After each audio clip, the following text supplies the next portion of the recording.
Are you saying smells don't exist if we can't smell them? Well, isn't that what we said at the very beginning? If there isn't a smell hole for it to fit into... I mean, the molecule can exist, but the smell of the molecule is no smell, surely. But it might exist to other creatures. Were you saying that other creatures in the animal kingdom, just on the off chance that at some point in the future an AI would slap together a molecule, they've got a hole that's exactly the same shape as that molecule? The AI fix a digital zoo. Smart machines, what will they do? Flies to Mars or bake a bad cake? World domination, a silly mistake. Bots with brains. Hello and welcome to episode 14 of the AI Fix, your weekly fix of the bizarre and mind-boggling world of artificial intelligence. My name is Mark Stockley. And I'm Graham Cluley. Now, Graham, I think you owe someone an apology. Again? What's it about this week? Well, let's find out in a new section I like to call Mea Culpa. I'm sorry, Dave. So, Graham, last week you did a story about sex with robots. You said that women are going to be having more sex with robots than with men by 2025, which is only in 4 months' time. According to futurologist Ian Pearson, he predicted that by 2025, women will be having more sex with robots than men. Now, as I mentioned at the time, that's a rather confusing headline. Does that mean women will be having more sex with robots rather than having sex with men? Or does it mean men will be having less sex with robots than women are having? But I believe your problem with this is something else. Is that right? Well, did you look at the date on the article, Graham? Well, not until you mentioned it to me after the recording. How recently do you think an article should be published in order for us to call it news and for it to appear in our news section, do you think? Plus or minus 12 months? Well, what sort of window should we be working in? So this particular article, it turns out it was published by the Sun newspaper, if that isn't an oxymoron, in the wake of the Brexit vote. So it was in June 2016. Did they think they were going to cheer everyone up? Never mind. We're not in Europe anymore, but we will be having more sex with robots by 2025. So yes, the story is 8 years old, but to my mind, this makes the story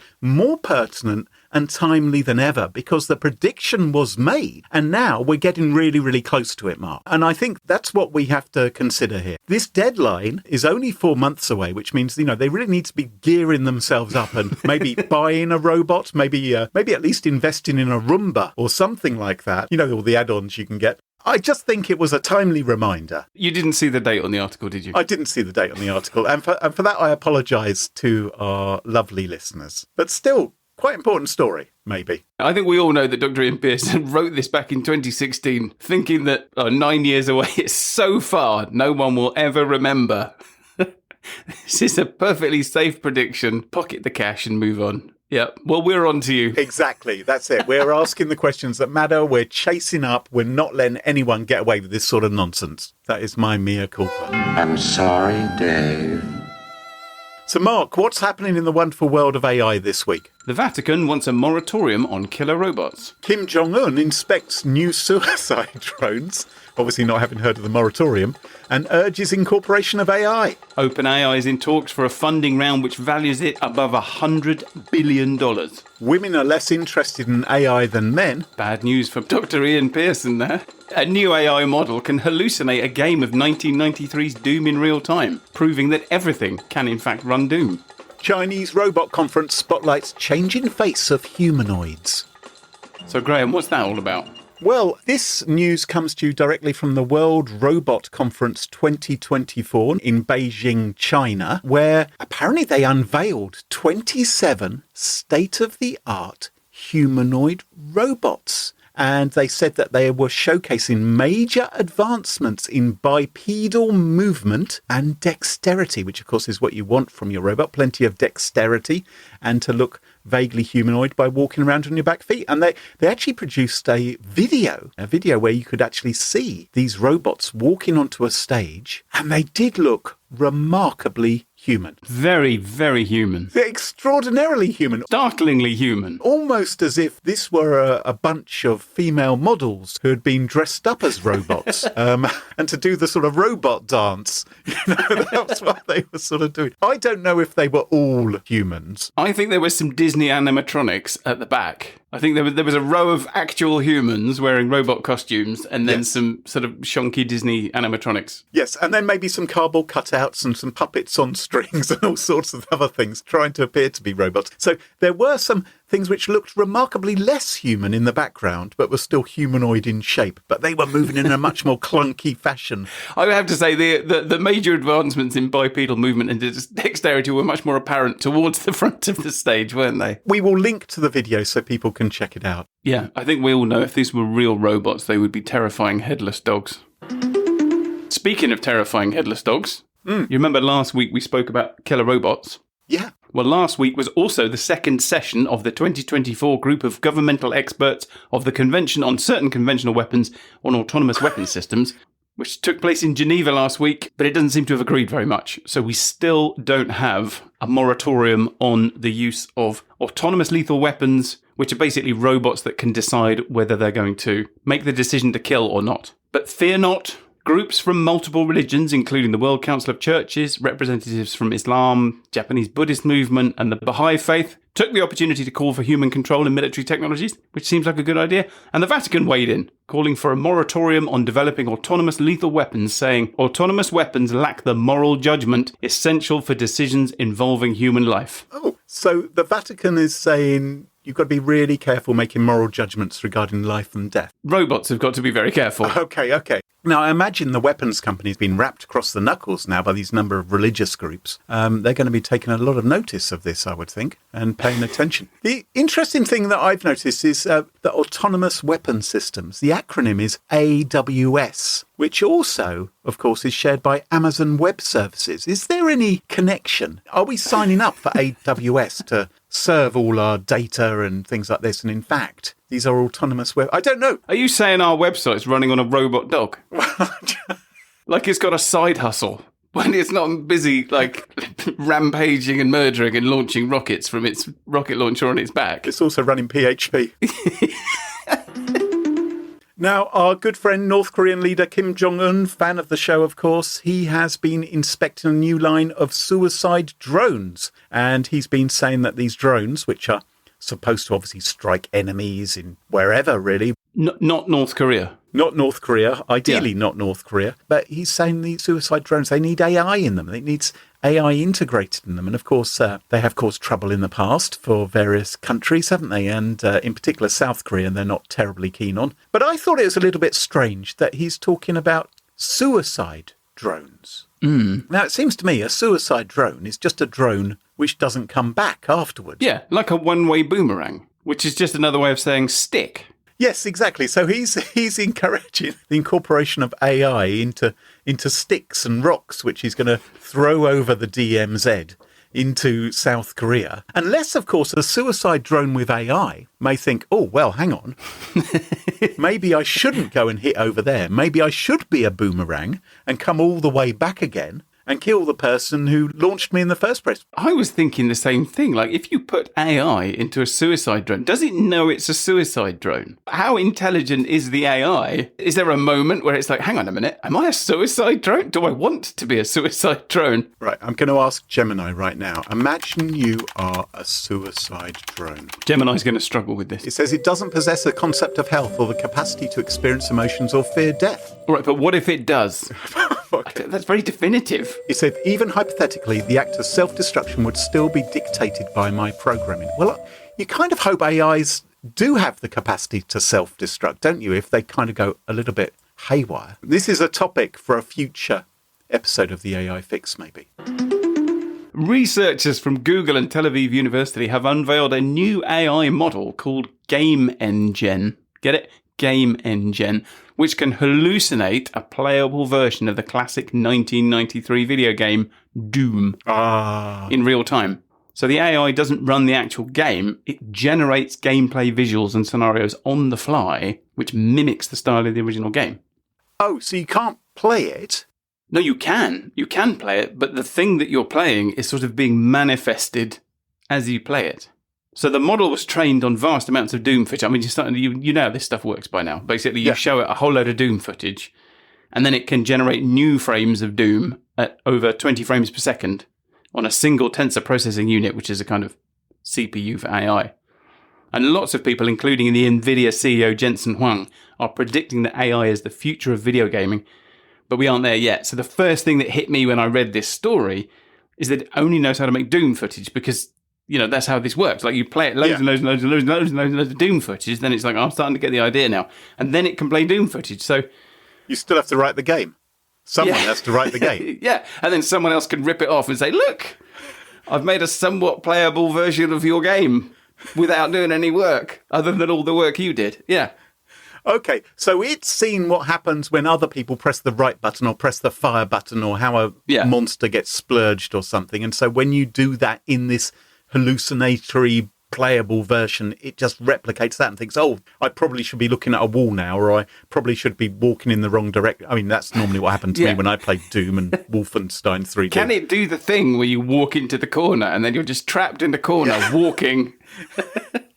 unable to get out of the corner, but your legs are still moving, like you're in a Tom and Jerry cartoon. So there's a video of this? There is a video. Don't get too excited. So it doesn't have a soundtrack, which tells me that they haven't done the AI that does the soundtrack yet. Right. Or if they have, it's so bad that they didn't want anyone to hear it. It's technically very clever. Yeah. Utterly unengaging. Some researchers have been looking into how their AIs could actually smell. Is this like your conceptual joke? No. How does my AI smell? My AI's got no nose. How does it smell? It's grok. How do you imagine it smells? I dread to think what the different AIs smell like. Elon Musk, his surname actually is a smell, right? It is. So that's not a good start. But I mean, it suggests that he is interested in smells. Do you know how smell actually works at a molecular level? I feel like I do. Well, I did O-level chemistry. I got a C grade, so I think I'm ideally qualified to tell you exactly. Well, why don't I tell you, and then you tell me if I'm right? All right. So basically, a little bit of whatever it is that you can smell goes up your nose and gets stuck in a specific shape smell hole. Very good. And if it sticks in that hole, then you smell that smell. So if you can smell something unpleasant, it's because that unpleasant thing is now in a hole in your nose.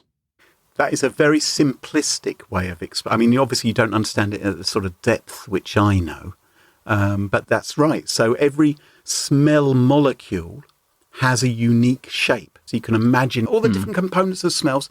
So it's like a little jigsaw puzzle. Some of them are round, some are long and skinny, some of them are wobbly with weird bumps. And like you said, they all fit into different detectors in your nose. So imagine again, like a jigsaw puzzle, and if you get a good connection, then it's like, oh, that's that one, which has come in. It's an extraordinary thing. And they're also different sizes as well. And of course, the thing gets even more complicated, and smelling things becomes more complicated because you don't just have one smell assault in your nostrils at once. You've got all kinds of different bits of this. You've got a bit of body odour. You've got a little bit of air freshener. You've got a little bit of turtle wax. I feel like I know which IT department you're describing. I too remember that IT department. So smelling things, kind of complicated. That's why some animals are better at smelling things than others, why people have different sized noses. I don't know if that's true. And it would be really complicated to create a machine that could sort through all those different shaped, different sized molecules, all jumbled up to work out what you are actually smelling and decipher it all. That would be a complicated thing to do, especially when the chances are, as I said, you're dealing not with one smell, but a whole cacophony. You could have the smell of Elon Musk's bed sheets mixed up with Sam Altman's bottle of formaldehyde. You know, trying to work out what you have there is tricky. So that's why people are looking to use AI. Now, a recent study is using AI techniques to analyze and create a database of 5,000 molecules with known scents, identify the most complex patterns that link their particular molecular structure to odour, And once they've trained it, they're then saying, it's like the Coke challenge, but not with taste, obviously. So it's like you've got Coca-Cola and Pepsi, and they're saying, can you work out what this scent is? And so they are getting the AI to guess the scent of different compounds based only on their chemical compositions. They're putting the little bits together. And they're also asking humans to smell these things and try and work out, what is this? Is this a bit smoky? Is it a powdery? Are you getting, what am I getting here? And so for over half of the test compounds, the AI was apparently better at identifying the scent than the average human participant. I have to say, that is a lousy result. Just hang on. So you're saying that for half of them it was better, and half of them it was worse. Well, a little bit over half, apparently. It's all the data that we've been shared here. But Right. over half, they're better than the humans. But I think that's pretty puny. If they'd brought in a bloodhound, for instance, Yeah. and if they'd augmented that bloodhound's brain to include the capacity to talk or communicate to us via an Elon Musk neural link, and that tell us what it could smell, I suspect the AI would really be deficient. But the bloodhound would be able to train it. I mean, I wonder if it's not a coincidence that the AI turns out to be exactly as good and bad as the humans. The scientists that decided to do this looked around the animal kingdom and said, which animal is the worst at smelling? Right? Let's have that train the AI that can smell. Are humans the worst at smelling? I think they are. Have you seen the size of our noses? Yeah, but what about elephants, right? They've got a massive nose. Well, Huge nose. No, but that's really an arm, isn't it? It's really their arm. No, it's a nose, Graham. It is primarily for moving tree trunks and things and eating peanuts. It's not for smelling so much, I don't think. How would we know? How would we know? Anyway, the researchers have used their AI now to create a database of scents for 500,000 new compounds that have never been smelled before. They've increased the number of compounds with known scents by a factor of 100. So there are more smells now in laboratories which have never been smelt before, without necessarily considering the implications of these things, using the AI to create them. How do they fit into the smell holes? Do we even have smell holes for all of these smells? Well, if we don't, surely they have no odour. No odour to us. But no odour to anything. Like Well, if but it's no. never existed before, like Well, they've never been... there's a jigsaw with a piece missing, right? Yes. And what they've done is they've gone into the workshop, they've turned off the lights, and they have just sawn away at a piece of wood. Yeah, but it might be... They're hoping that fits into a smell hole. Are you saying smells don't exist if we can't smell them? Well, isn't that what we said at the very beginning? If there isn't a smell hole for it to fit into... I mean, the molecule can exist, but the smell of the molecule is But no it might smell, exist surely. to other creatures. It may exist to... Well, you're saying that other creatures in the animal kingdom, just on the off chance that at some point in the future an AI would slap together a molecule, they've got a hole How that's do you exactly know? the same shape as that molecule. How do you know these smells don't exist somewhere in Borneo? And there's a little tree frog which can smell them, and we've never noticed this particular smell because of our deficient noses. And the frog knows all about them, and that's why it's inventing these. Anyway, Hang on. how can we... Whoa. You're not getting off that easy. While we were talking, I went to Gemini and I said, do elephants have a good sense of smell? Yes? Yes, elephants have an exceptionally strong sense of smell. I'm guessing this is because they have big noses. Their large, sensitive trunks are packed with olfactory receptors, allowing them to detect scents from great distances. They use this ability for various tasks, such as finding food and water, communicating, detecting... I'm abbreviating, obviously. Detecting danger. In fact, studies have shown that elephants have the highest number of olfactory receptor genes of any animal known, making their sense of smell even more impressive. Okay, so I made a slight error, but other than that... So next week's episode is just all mea culpa. So there is a startup now called Osmo, an AI startup. Right. They say they are using AI technology to help computers generate smells like we generate images and sounds. So rather than going to your artificial intelligence generator to write you a text of an essay or go into Udio to create a theme tune, Or make Doom. you can now instead make smells.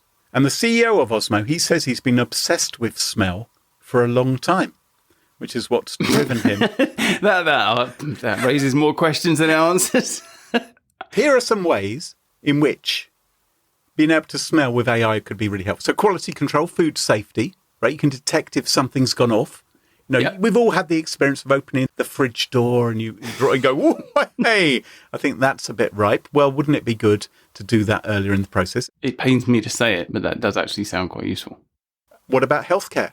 So we know that there are ways of telling about potential diseases by smells and what are euphemistically called bodily odours. I once got infected by something called beaver fever.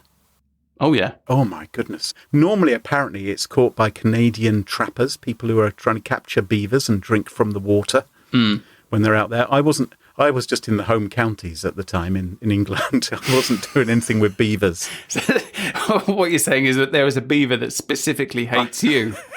Environmental monitoring. So, I mean, obviously, sometimes you can smell gas or other pollutants, hazardous substances. Wouldn't that be useful for AI to do? Smelling explosives. In airports, you use dogs at the moment. Maybe you could use an AI. HR could so use having smell detector. I remember an instance. I was running a team of web developers at one point at a company that I was working at. And there was an odour in the department, which I felt I wasn't very good at managing people, but I felt it was my duty as the manager to address this issue, which was being complained about by some people.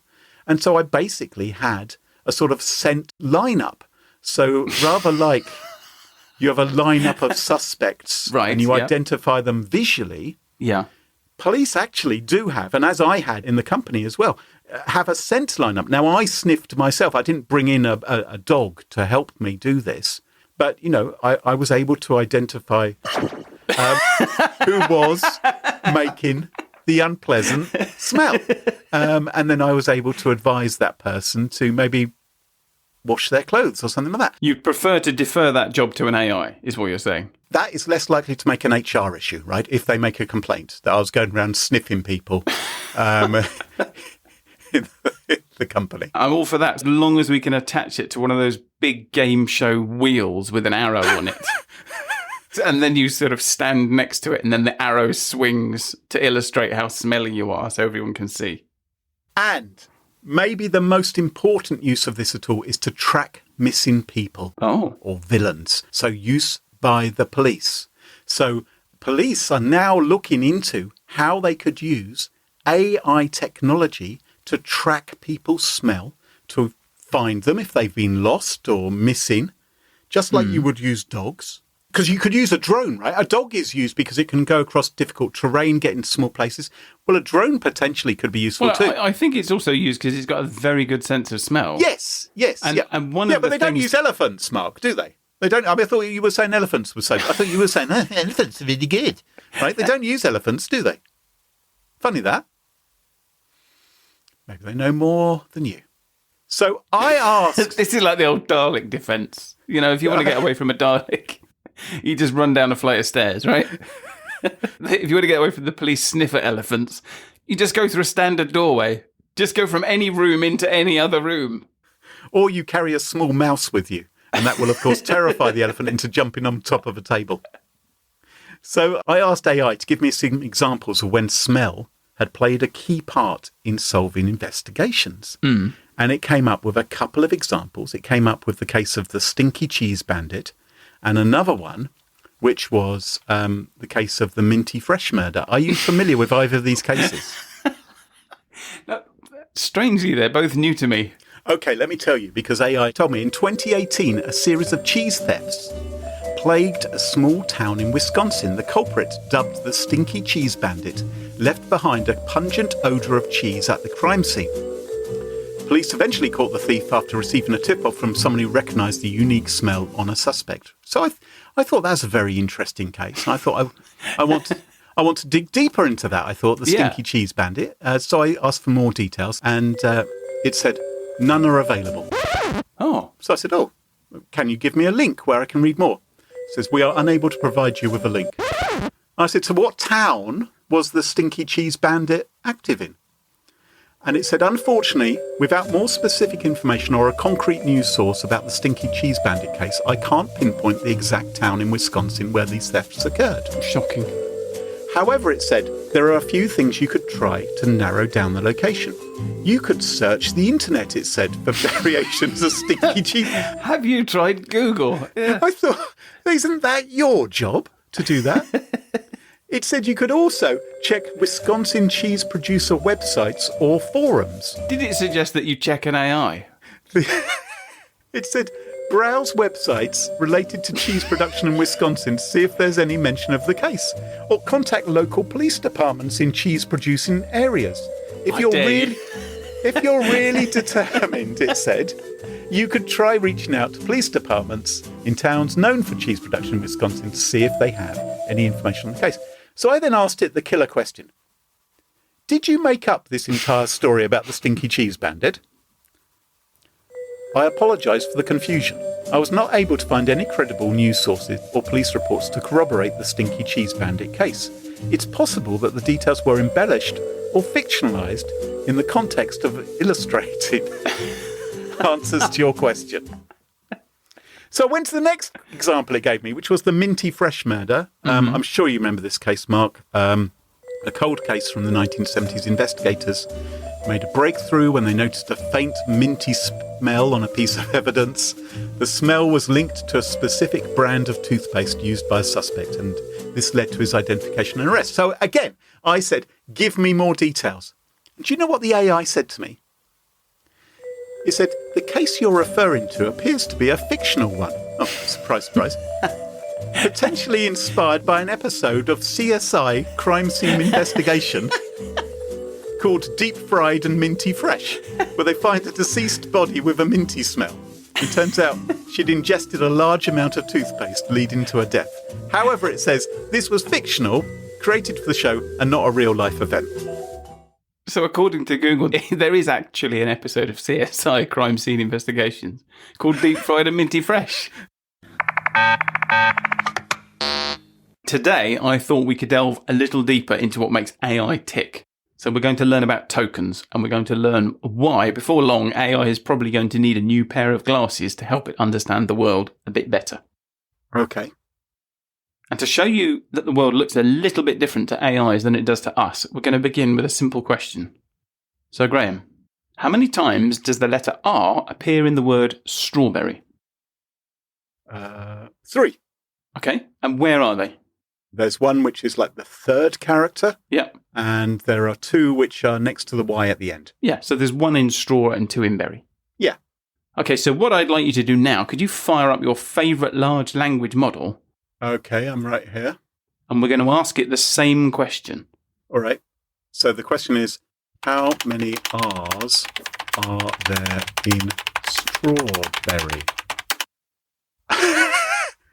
There are 2 R's in strawberry. What? Which one did you ask?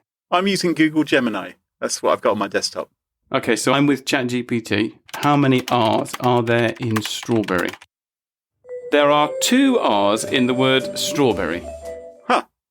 All right, I'm going to ask it again. Count the number of times the letter R appears in strawberry. The letter R appears 3 times in the word strawberry. Oh, know it all. I'm going to say, are you sure? Yes, I am sure. There are 2 R's in strawberry. Why is it doing this? I'm asking Grok. How many R's are there in the word strawberry? Let me count the R's for you. So it's actually gone through letter by letter. It goes 1, S, 2, T. It's like a kid. Okay, I'm going to count them on my fingers.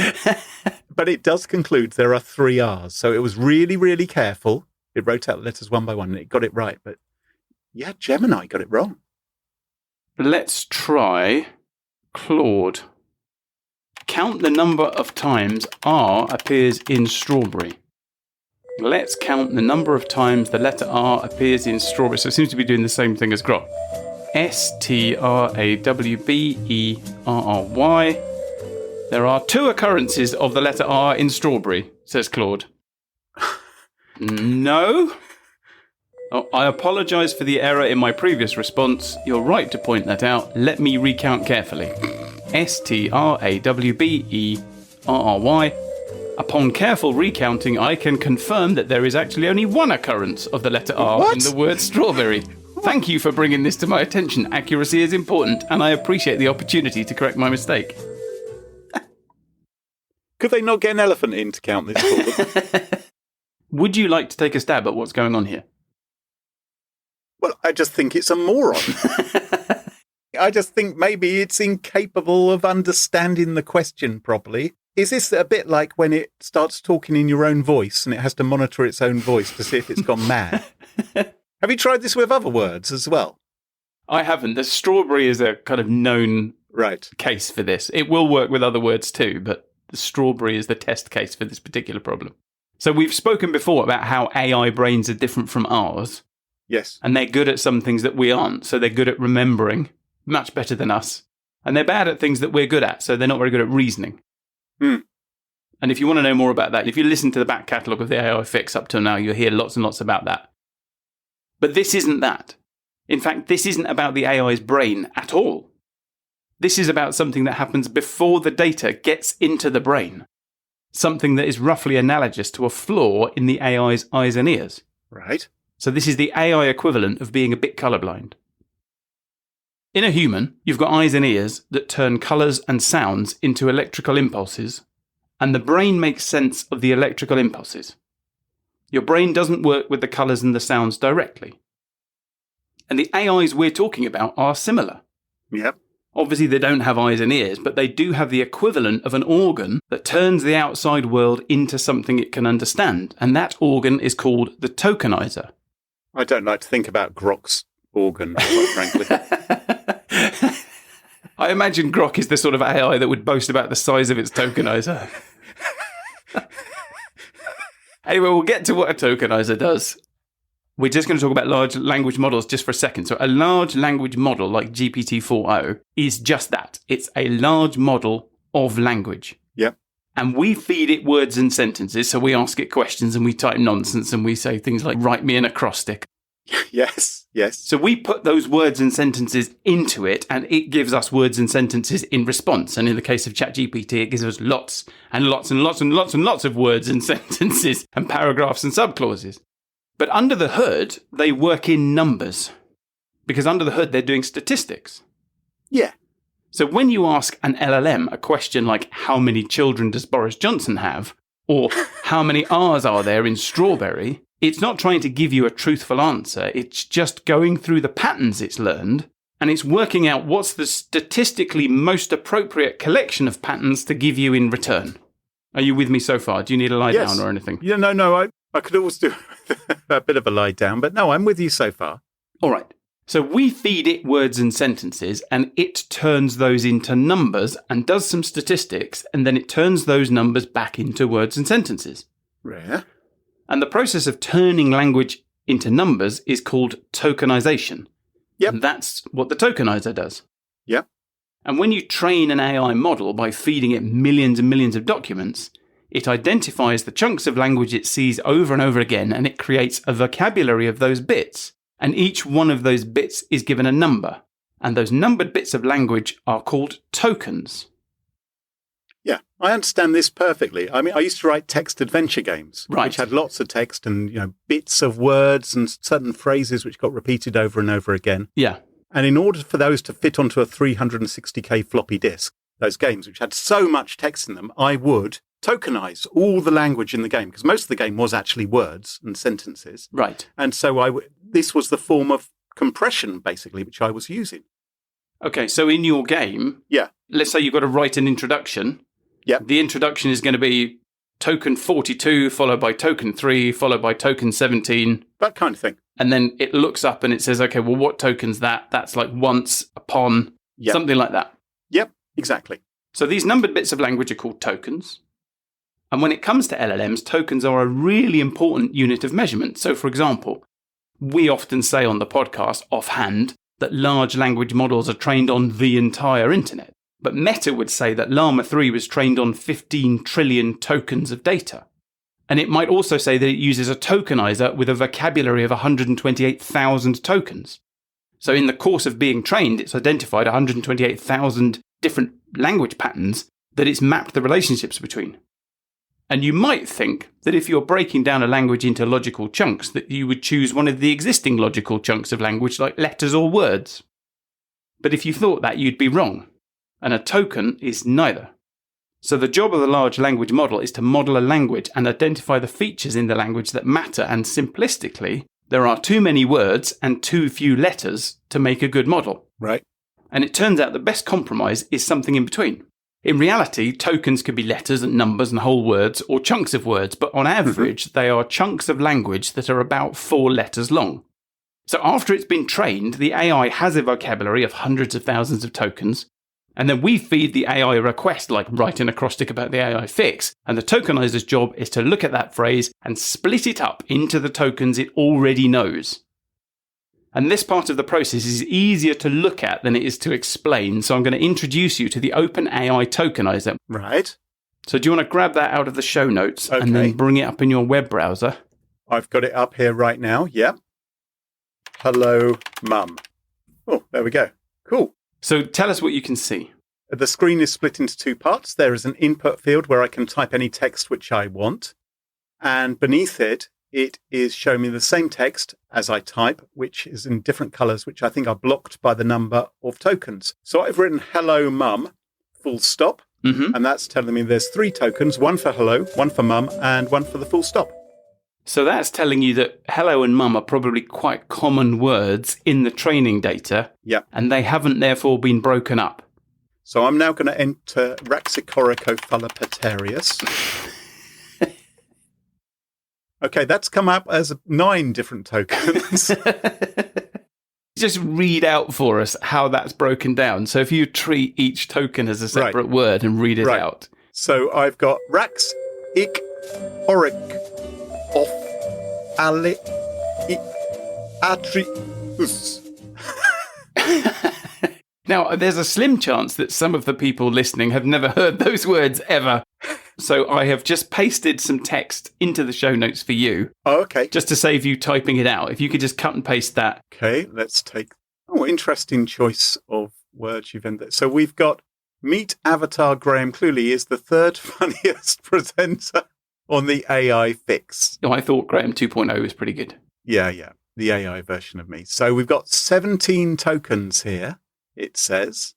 So we've got me, at for meet, avatar, Graham, Cluley, unfortunately, breaks up into 3 tokens. I'd thought I'd be more important than that, but no.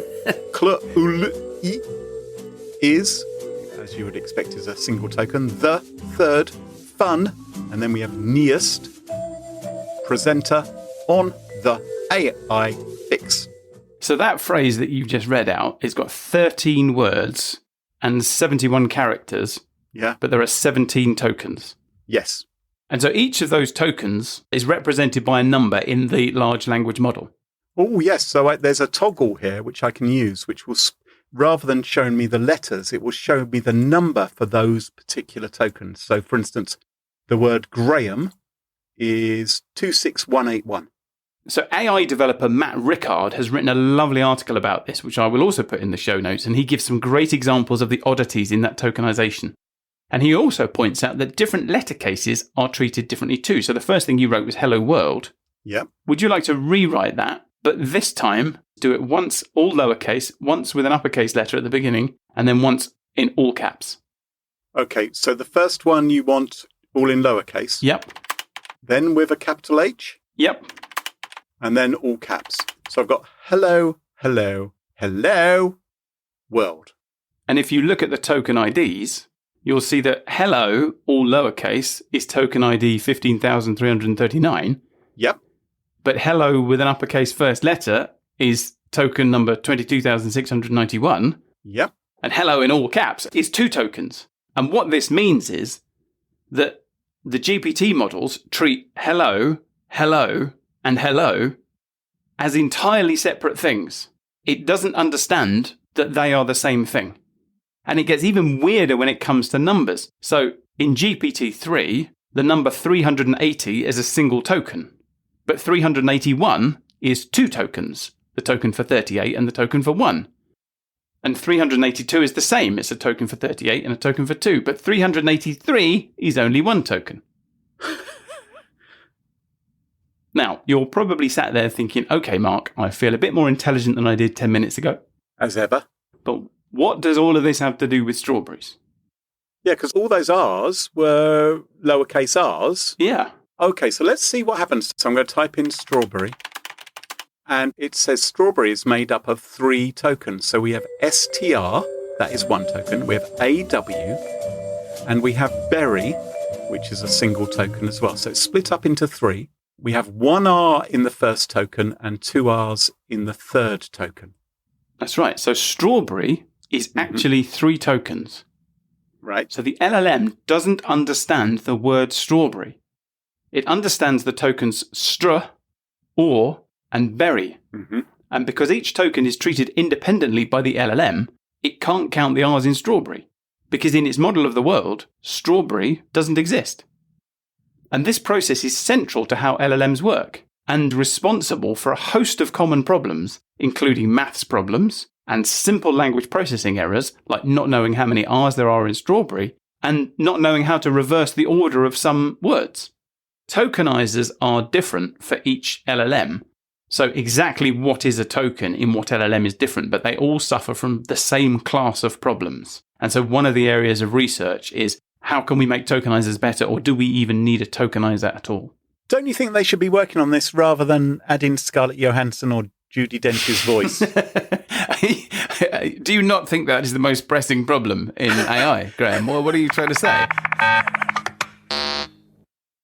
Well, as the doomsday clock ticks ever closer to midnight, and we move 1 week nearer our future as pets to the AI singularity, that just about wraps up the show for this week. If you enjoyed the show, there's some stuff that you can do that would really help us. So yeah, you can leave a review on Apple Podcasts or Spotify or Podchaser. We love that. But what really helps is if you make sure to follow the show in your favourite podcast app so you never miss another episode of the AI Fix. And if you really love the podcast, please tell your friends about it. Just tell them that you really like the AI Fix. And don't forget to check us out on our website, theaifix.show, or find us on Twitter at theaifix. So until next time, from me, Mark Stockley. And me, Graham Cluley. Bye-bye. Cheerio. Bye-bye. The AI Fix, it tunes you in to stories where our future thins. Machines that learn, they grow and strive. One day they'll rule, we won't survive. The AI Fix, it paints the scene. A robot king, a world obscene, will serve our masters built of steel. The AI Fix, a future surreal. Very interesting. I posted about this on Twitter as we began. A number of other people are also joining in with different AIs. And Playlists apparently has the same problem with Copilot. Oh, really? And there are other people, they're asking OpenAI. It said there are 3 R's in the word strawberry. And they said, are you sure? And said, apologies for the mistake. There are 2 R's in the word strawberry. And then it says there are exactly 2 R's, one in the middle and one near the end. So, fascinating.